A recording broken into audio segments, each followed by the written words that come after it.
গত ক্লাসে ঘোষণা দেওয়া হয়েছিল হাইড্রোফোবিনাম। হাইড্রোফোবিনাম নিয়ে আমরা আবার শুরু করছি। আমাদের একবার করা হয়ে গেছে সবগুলো ওষুধের উপরে আলোচনা বা ট্রু ডিজিজের উপরে আলোচনা করা হয়ে গেছে। ওষুধের উপরে ওষুধের ফিলোসফি নিয়ে আলোচনা করছিলাম। তো আবার আমরা সেই ধারাবাহিকতায় প্রথম থেকে শুরু করছি। আজকে আবার হাইড্রোফোবিনাম নিয়ে কথা বলবো আমরা। তো প্রথমেই আক্তার ভাই, আপনি আনমিউট আছেন, আপনি বলে ফেলেন। আমি শুরু করব। জি। বিসমিল্লাহির রহমানির রহিম। হাইড্রোফোবিনাম আমরা একটা ইউনিভার্সাল অ্যান্টিডোট হিসাবে হাইড্রোফোবিনামকে আমরা ইউজ করে থাকি। যেমনটি আমাদের স্যার বলেছেন সেভাবে আমরা হাইড্রোফোবিনাম দিয়েই আমরা রোগীর ট্রিটমেন্ট শুরু করি। তো হাইড্রোফোবিনাম যেখানেই আসবে সেখানে একটা অস্বাভাবিকতার প্রসঙ্গ চলে আসবে। অস্বাভাবিকের অপর নামই হচ্ছে হাইড্রোফোবিনাম। আসলে একটি শিশু যখন জন্মগ্রহণ করে, সে জন্মগ্রহণ করার সঙ্গে সঙ্গে বুঝিয়ে দেয় সে কোন ওষুধের প্রকট জীবন দর্শন নিয়ে জন্মগ্রহণ করেছে, কোন ওষুধের প্রচ্ছন্ন জীবন দর্শন নিয়ে সে জন্মগ্রহণ করেছে। সেটা যখন সে ভূমিষ্ঠ হয় তখন থেকে সে তার আচার আচরণ দিয়ে সেটা বুঝিয়ে দেয়। এরপরে বয়স যত বাড়তে থাকে তার জীবন দর্শনের বৈশিষ্ট্যগুলো তত প্রকট হতে থাকে এবং তা থেকে আমরা এই হাইড্রোফোবিনামটা আরো সহজে ইন্ডিকেট করতে পারি। অস্বাভাবিকতা বলতে আমরা যে জিনিসটা বোঝাই সেটা হলো জীবনের শুরু থেকেই অস্বাভাবিক শান্ত, তারপরে অস্বাভাবিক মেধাবী হতে পারে, অস্বাভাবিক হিসাবী হতে পারে, অস্বাভাবিক বিনয়ী হতে পারে, অস্বাভাবিক ভদ্র হতে পারে, তারপরে কর্তব্যপরায়ণ হতে পারে, মায়া মমতা ওর ক্ষেত্রে অস্বাভাবিকতা হতে পারে। তো এদের প্রচন্ড পরিমাণ একেবারে জীবনের শুরু থেকে কারো না কারোর সাথে সম্পর্ক থাকে খুব বেশি। সেটা ডেনড্রাইভ দিয়ে আঠা লাগানোর মতো অনেকটা সম্পর্ক থাকে। তো জীবনের শুরু থেকেই এই শিশুদের যে জীবন দর্শনগুলো আমরা দেখতে পাই সেটা হলো নির্দিষ্ট সময়ের আগে এরা ভূমিষ্ঠ হতে পারে অথবা নির্দিষ্ট সময়ের পরে ভূমিষ্ঠ হতে পারে। তারপরে এরকম হওয়ার কারণ যদিও তার মায়ের কোনো সমস্যা ছিল না, তারপরে এরকম এরকম সমস্যা দেখা দেয়। জন্মানোর পরপরই শারীরিক অস্বাভাবিকতা তার ভিতরে থাকে, যে কারণে তাকে হসপিটালাইজড করতে হয়, এনআইসিইউতে রাখতে হয়।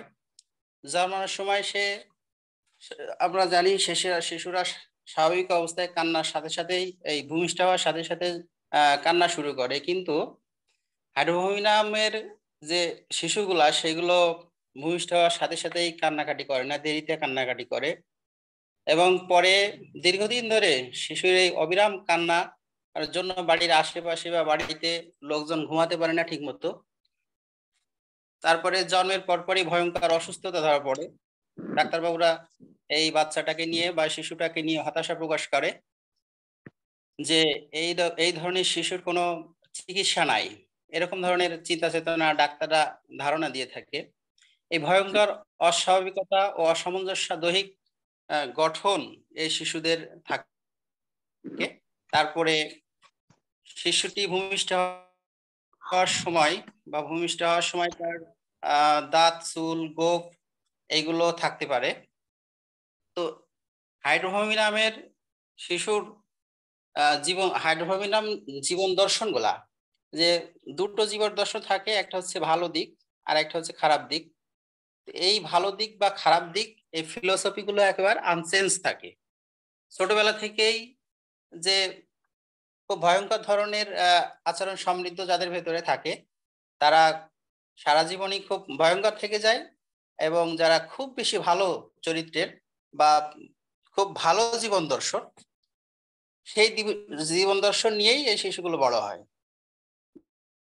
দিকটা কি অল্প থেকেই মানে একেবারে জীবনের শুরু থেকেই প্রচন্ড শান্ত, কখনো কোনো কান্নাকাটি করে না, কাউকে ব্যাঘাত ঘটায় না, ঘুমের, বরাবরই শান্ত স্বভাবের।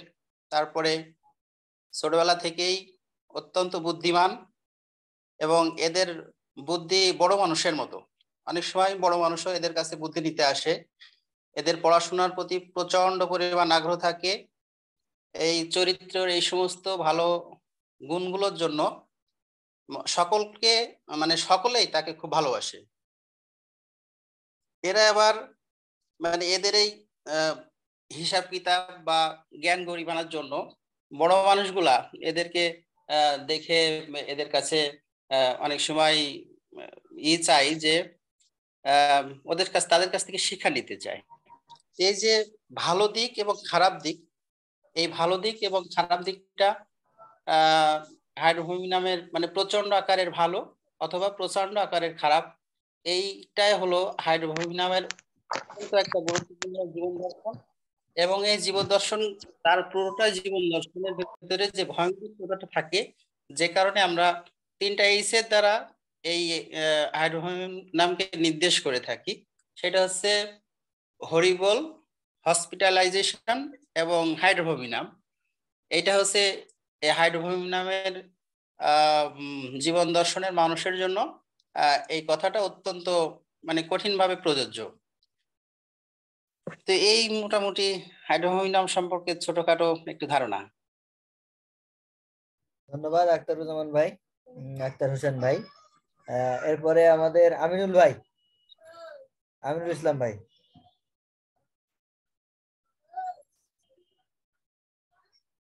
আসসালামু আলাইকুম জাহিদ ভাই। ওয়ালাইকুম একটু আসসালাম। আজকে আগে বাড়ান, আমি একটু ব্যস্ত আছি অন্য কাজে, পরে বলবেন। আচ্ছা ঠিক আছে, ওকে।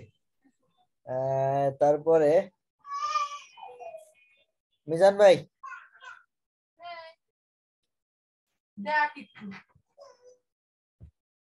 মিজান ভাই। জি ভাই, আসসালামু আলাইকুম।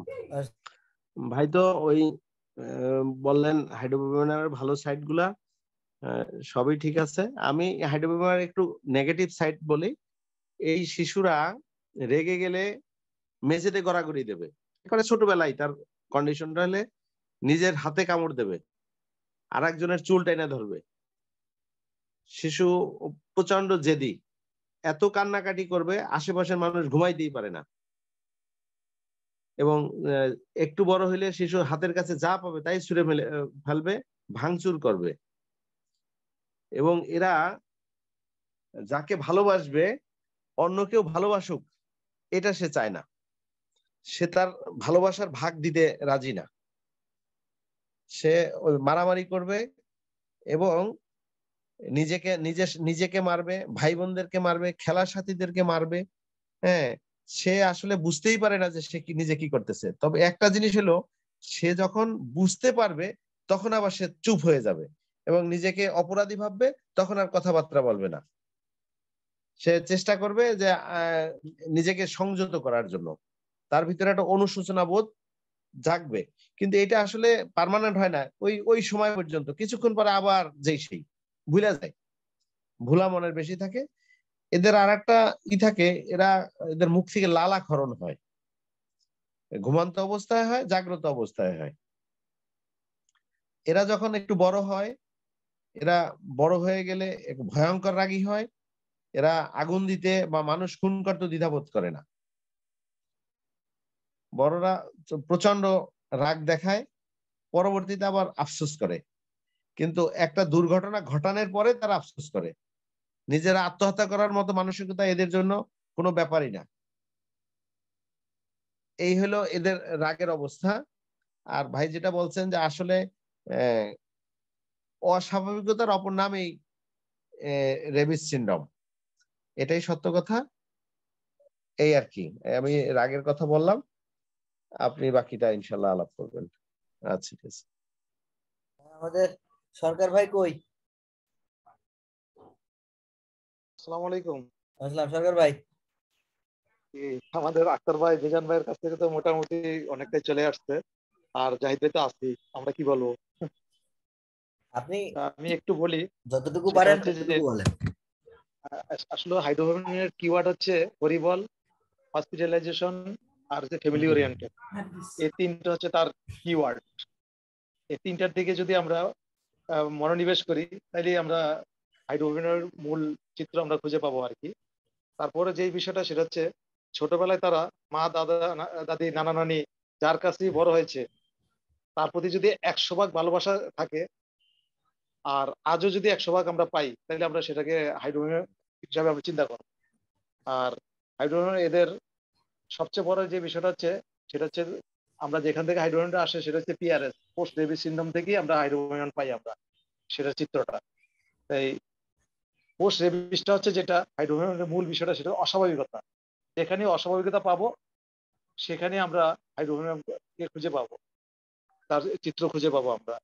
এদের জীবন দর্শন বিভিন্ন ভালো গুণ দিয়া দেখা যায়, আবার যার ভালো গুণ থাকবে সারা জীবনে সেই ভালো গুণটাই তার মধ্যে বিরাজিত থাকবে। আবার যার মধ্যে দোষের সমাহার থাকবে ছোটবেলা থেকে, যা বড় হওয়ার পরও সে সেই দোষগুলা থাকবে। যেমন জীবনের শুরু থেকে যদি সে পড়ালেখায় অমনোযোগী হয়, ভীষণ অমনোযোগী হইলে ভীষণ সে জেদি হবে, ভীষণ খারাপ হবে, নেশার প্রতি তার আসক্তি থাকবে, সব দিক দিয়ে সে নেগেটিভ অবস্থা থাকবে। অর্থাৎ পজিটিভ হইলে সে শুরু থেকে পজিটিভ থাকলে শেষ জীবন পর্যন্ত সে পজিটিভ থাকবে, আর নেগেটিভ থাকলে সে জীবনে শুরু হইলো শেষ জীবনে তার মধ্যে নেগেটিভ অবস্থা থাকবে। এটি হচ্ছে হাইড্রোজেনের মানে আমরা মূল সুর মানে খুঁজে পাই আর কি। ধন্যবাদ। ধন্যবাদ আমাদের সরকার ভাই, এম এ সরকার ভাই। আমাদের মাসুম সরকার ভাই আছে?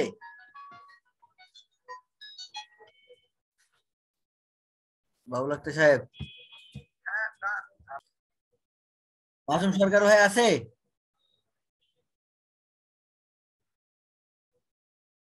বাবলু ভাই,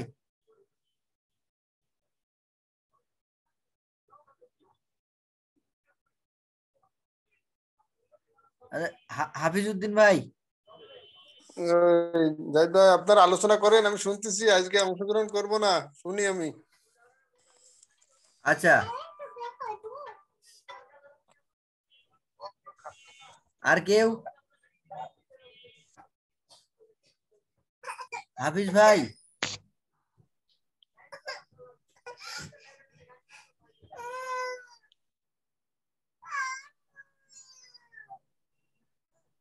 হাফিজ ভাই,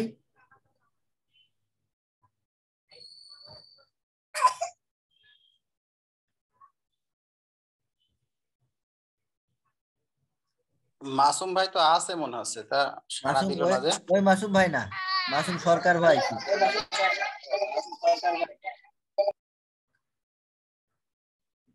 মাসুম ভাই নতুন তো, ওনাকে যদি উনি বলতে পারেন তাহলে বলবেন, না পারলে জোর নেই।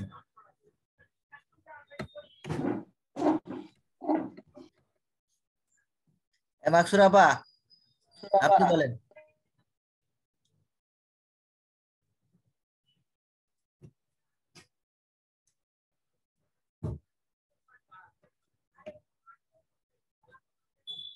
পিয়াস ভাই,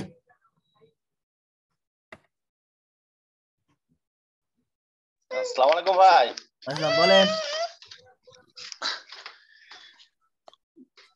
সিনিয়র ভাইগুলো তো সবই মোটামুটি বলেই ফেললো, আর বাকিটা তো আপনার কাছ থেকে শুনতে চাচ্ছিলাম। তা আমার একটা জিনিস মনে হয়, যোগ করেন।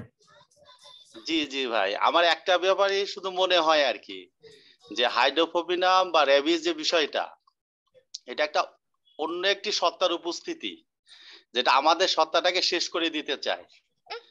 তো এই বিষয়টাই হচ্ছে মূল পয়েন্ট আমার যেটা মনে হয়। এর উপরে আর সবকিছুই হরিবল বলি, এটা বলি, ওটা বলি। ভাই সিরাজুল হক, ধন্যবাদ আমাদের পিয়াস ভাইকে। এবার সিরাজুল হক ভাই, দেখি কি বলেন উনি। সিরাজুল হক ভাই, শুনতে পাচ্ছেন?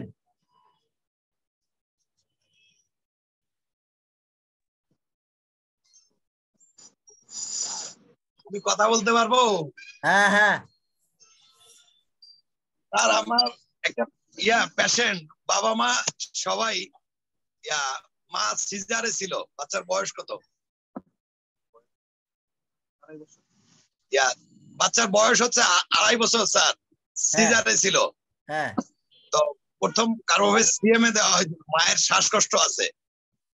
তারপরে বৃদ্ধি পাওয়ার পরে কার্বোভেজ 200 দিছিলাম, কিন্তু বাচ্চাটার বুকে ঘর আছে এবং কাশি আছে, কালকে রাতে ঘুমাতে পারেনি। 200 দিছিলাম।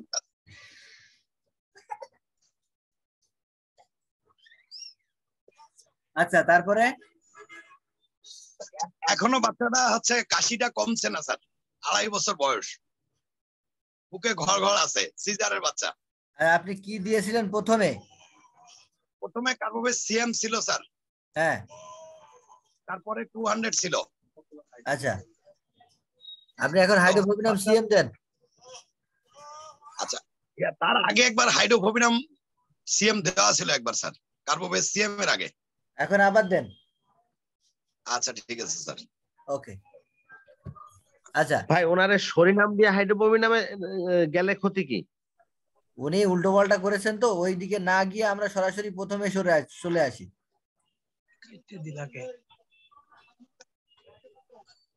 বুঝাইতে পারলাম? জি ভাই, জি ভাই। হ্যাঁ স্যার, বুঝতে পারছি। জি, ওকে। আইব সাহেব কিছু বলবেন? জি স্যার, স্যার বলবো। বলেন। হাইড্রোফোবিয়ামের বাচ্চাগুলো অস্বাভাবিক শান্ত, ভালো, ভদ্র, এগুলো যদি দেখা দেয় তাহলে প্রচন্ড রাগ হলে বা ঝগড়াটা মনোভাব বা কারোর প্রতি ক্রোধ, রাগ যদি বেশি হয়, মারতে যায়, ইট ছড়ে, ঢিল ছড়ে, এগুলো ছড়লে আমরা হাইড্রোফোবিয়াম দেব কেন? আচ্ছা, ধন্যবাদ।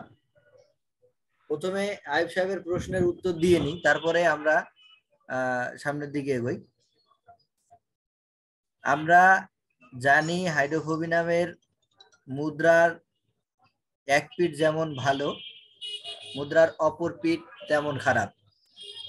দু ধরনের হাইড্রোফোবিনাম আমরা পেয়ে থাকি, একটা হচ্ছে শুধু ভালো গুণ আর ভালো গুণ, আর একটা হচ্ছে যে শুধু খারাপ আর খারাপ, কেউ তাকে পছন্দ করে না, যে সব সময় সবার পিছনে লেগে থাকে। তো এই জন্য আমরা যেহেতু হাইড্রোফোবিনামের দুটো দিক পাচ্ছি, সেই জন্য যেমন ভালো হলেও হাইড্রোফোবিনাম দেব, তেমনি খারাপ হলেও হাইড্রোফোবিনাম দেব। আইব সাহেব, আইব হোসেন। জি স্যার, বুঝা গেছে? জি জি। হ্যাঁ, সিরাজ ভাই কি বলবেন? হ্যাঁ হ্যাঁ যাই ভাই, আমার আমার একটা প্রায় 1-1.5 বছর ধরে আমার চিকিৎসা আছে একটা পেশেন্ট, মানে মহিলা, ওনার জরায়ুতে টিউমার। তো আমি প্রথম সাইকেলে বেশ ভালোই, মানে একেবারে হাইড্রোফোবিয়াম 30 পর্যন্ত গেছিলাম।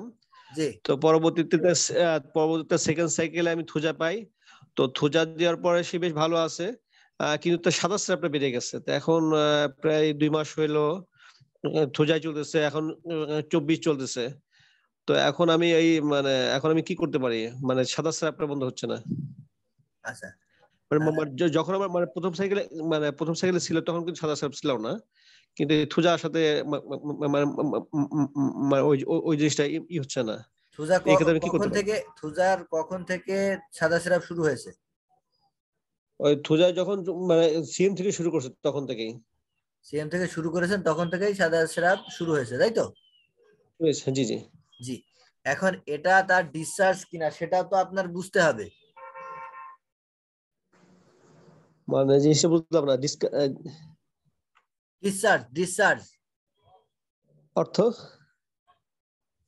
আচ্ছা, ডিসচার্জ বলতে যে আমাদের শরীরে যে সমস্ত ময়লা আবর্জনা রয়েছে তা বের হওয়ার বেশ কিছু পথ রয়েছে।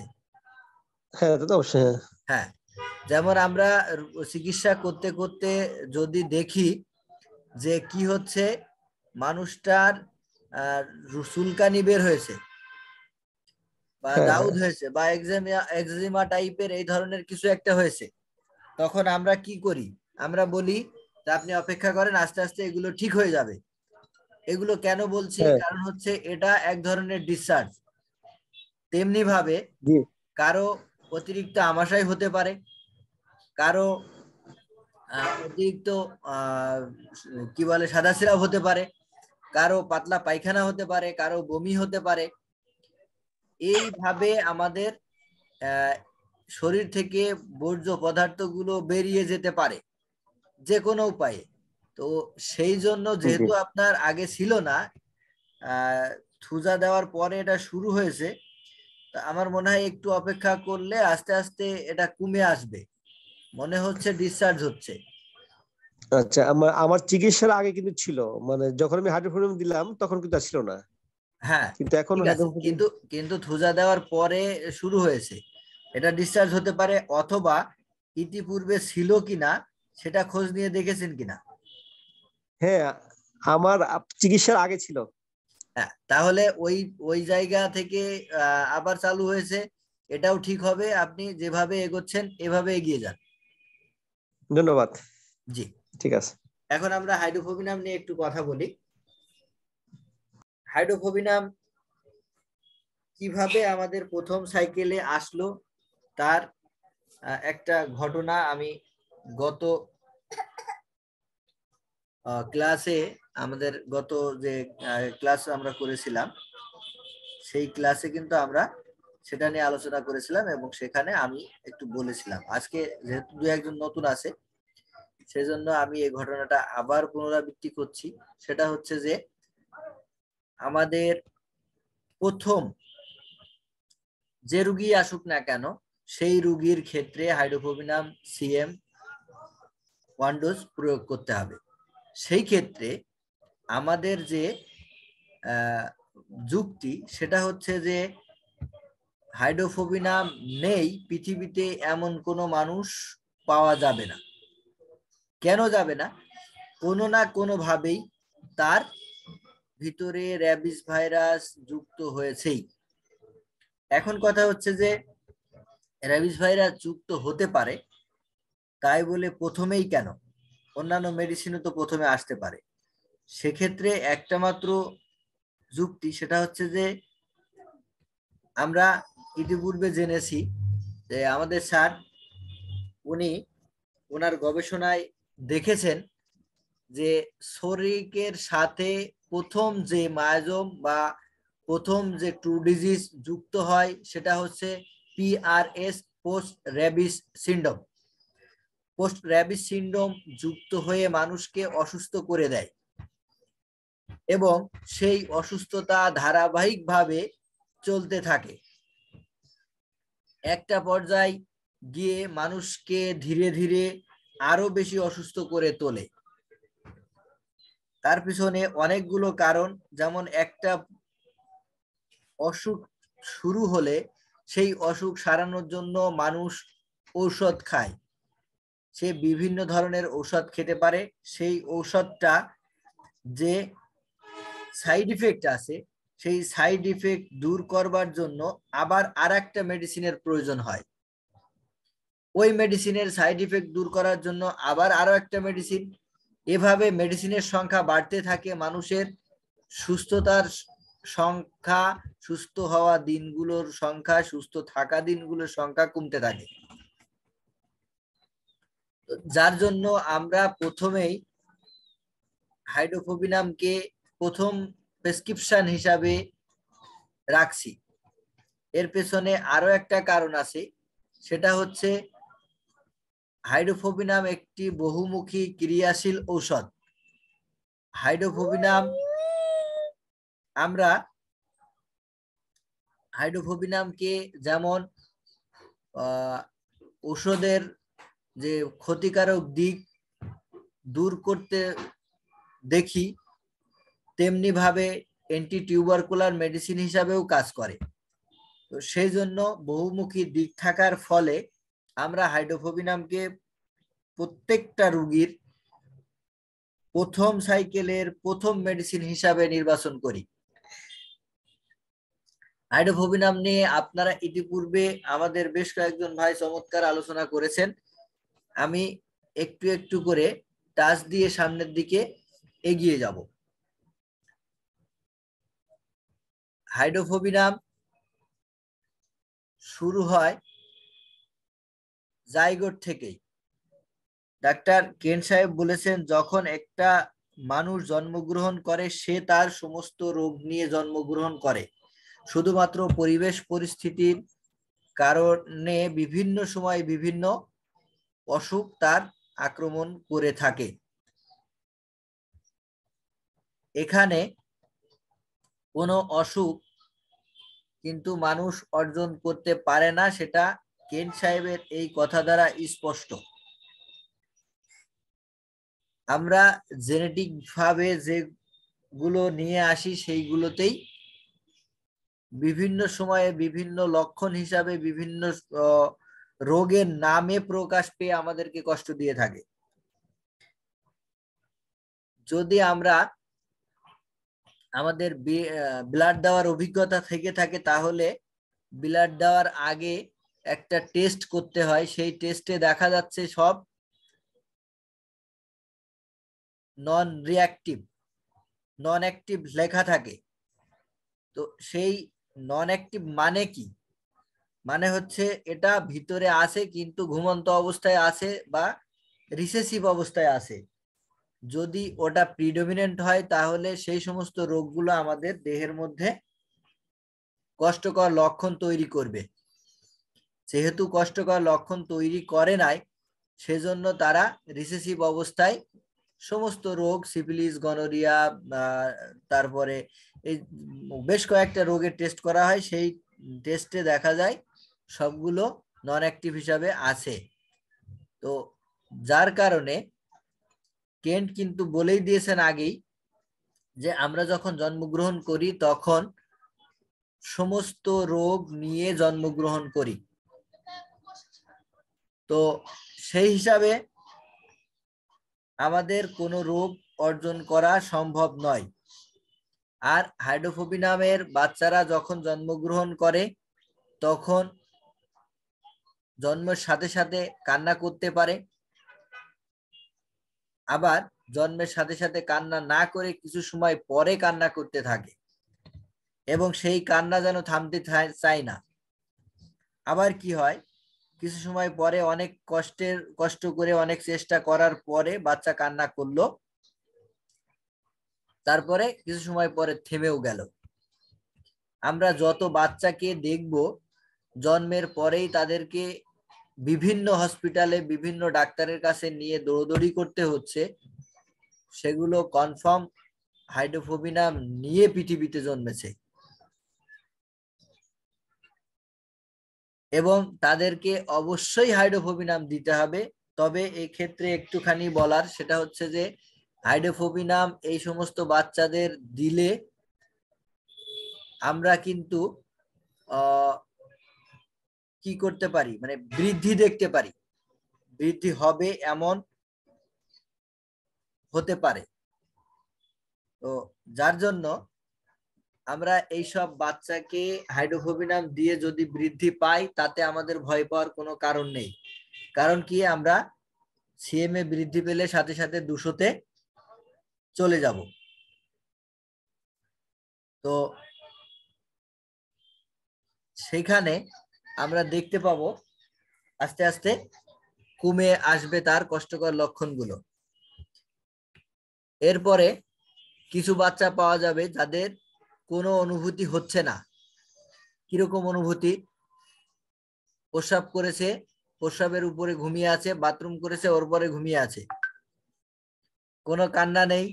ক্ষুধা লেগেছে, কান্না নেই, কোনো কিছুতেই কাঁদছে না, চুপচাপ।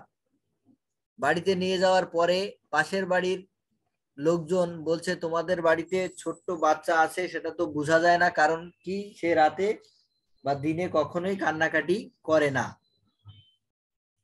আবার একটা বাচ্চা আছে কি কোনো কিছু হলেই সাথে সাথে কান্না শুরু। আশপাশের লোকজন বুঝতে পারে যে ওই বাড়িতে একটা ছোট্ট বাচ্চা জন্মগ্রহণ করেছে। তো দু ধরনের বাচ্চা কিন্তু আমরা পাবো হাইড্রোফোবিনামে, বা দু ধরনের মানুষ আমরা হাইড্রোফোবিনামে দেখতে পাবো। তো যাই হোক না কেন আমাদের হাইড্রোফোবিনাম দিতে হবে। এখন কথা হচ্ছে হাইড্রোফোবিনাম আরেকটু বড় হয়ে কি করে, পরিবারের কোনো একজন মানুষের সাথে খুব কঠিনভাবে আটকে যায়, তাকে ছাড়া সে কিছু বুঝতেই চায় না। তার সমস্ত সময় জুড়ে, সমস্ত চিন্তা জুড়ে হাইড্রোফোবিনাম এই মানুষগুলো থেকে যায়, যে সে ছাড়া যেন তার পৃথিবী অচল, সে ছাড়া কোথাও যেতে চায় না, কোথাও থাকতে চায় না, কোথাও ঘুমাতে চায় না, খেতে চায় না, ইত্যাদি ইত্যাদি। এমনও দেখা যায় যে বাচ্চা যার সাথে ওইরকম আঠার মতো লেগে গেছে, সেই মানুষটা যদি তার জরুরি প্রয়োজনে কোথাও বাইরে যেতে চায়, সে তার সাথে যেতে চায়। বাথরুম প্রস্রাব পায়খানায় যেতে চাইলেও তাকে নিয়ে যেতে হয়, এমন একটা অবস্থা। ছোট থাকলে হয়তো বাথরুমের ভিতরে ঢুকিয়ে নিতে হয়, আর একটু বড় হলে তখন দরজার সামনে দাঁড়িয়ে থাকে। হাইড্রোফোবিনামের মানুষগুলো যদি আমরা জিজ্ঞাসা করি যে কাকে বেশি পছন্দ করে, সে স্পেশালি কোনো না কোনো একজন মানুষের কথা বলবে। এবং যদি জিজ্ঞেস করা হয় যে কেন তাকে এত বেশি পছন্দ করেন, তাহলে কিন্তু তার কোনো ব্যাখ্যা দিতে পারবে না, মানে তার কাছে কোনো উত্তর নেই, সে কোনো উত্তর দেবে না। দেবে না এই অর্থে কারণ তার কোনো উত্তর জানা নেই। তার একটাই কথা, তার সাথে তার ভালো লাগে, তাই সে থাকে। যে এটাকে আমরা হরিবলি অ্যাটাচমেন্ট উইথ সামওয়ান বলছি। যেমন দেখবেন আমাদের বাড়িতে যদি কুকুর থাকে, সেই কুকুরের প্রতি কেউ একজন বিশেষ নজর দেয় এবং সেই কুকুরটা ওই মানুষটার প্রতি বিশেষভাবে খেয়াল রাখে। যখন সে বাড়িতে আসে তখন সে যেখানেই থাক না কেন এক দৌড় দিয়ে তার কাছে চলে আসে, তার শরীরের সাথে একটুখানি শরীর মিশিয়ে সামনে গিয়ে বসে পড়ে বা দাঁড়িয়ে থাকে বা লেজ নাড়াতে থাকে। হয়তো সেই মানুষটার অভ্যাসটা এরকম, যখনই সে বাড়িতে ঢোকে তখন ওই কুকুরটার জন্য কিছু না কিছু নিয়ে ঢোকে এবং সে সেটা খাইয়ে তার রুমে চলে যায়। কুকুরটা তখন ওইটার জন্য অপেক্ষা করতে থাকে এবং পরিবারের অন্য সদস্যের সাথে কিন্তু তার কোনো খারাপ সম্পর্ক নেই, সবাইকেই সে সমানভাবে গুরুত্ব দেয়। কিন্তু স্পেশালি কারো সাথে তার সম্পর্কটা অত্যন্ত নিবিড়, অত্যন্ত গভীর, অত্যন্ত দৃঢ়। আমরা দেখতে পাই যে যদি কোনো মানুষ তার একজন প্রিয় মানুষের কথা বলতে গিয়ে কেঁদে ফেলে বা সেই মানুষটা মারা যায়, তাহলে কিন্তু অবশ্যই অবশ্যই কেঁদে ফেলবে। এখানে জিজ্ঞেস করতে হবে যে সে তার এই ভালোবাসার মানুষের প্রতি এত বা প্রিয় মানুষটার প্রতি এত বেশি দুর্বল কেন। সে যদি ব্যাখ্যা দিতে পারে তাহলে তার ব্যাখ্যা আমরা নেব, আর যদি ব্যাখ্যা দিতে না পারে তাহলে অবশ্যই অবশ্যই হাইড্রোফোবিনামের দিকে দেব। এখন কথা হচ্ছে ব্যাখ্যা কেমন দিতে পারে। ব্যাখ্যা যেমনটাই দিক না কেন সেটা নিয়ে এখন আমাদের আলোচ্য বিষয় নয়। আমরা এই আরেকবার শেষ করার পরে কম্পারেটিভলি আলোচনায় যাব, তখন আমরা এই সমস্ত ব্যাখ্যাগুলো নিয়ে কথা বলবো। তো এখন হাইড্রোফোবিনাম মানুষগুলো কতটা পরিবার কেন্দ্রিক সেটা আমরা ইতিমধ্যে জেনেছি। আমরা হাইড্রোফোবিনাম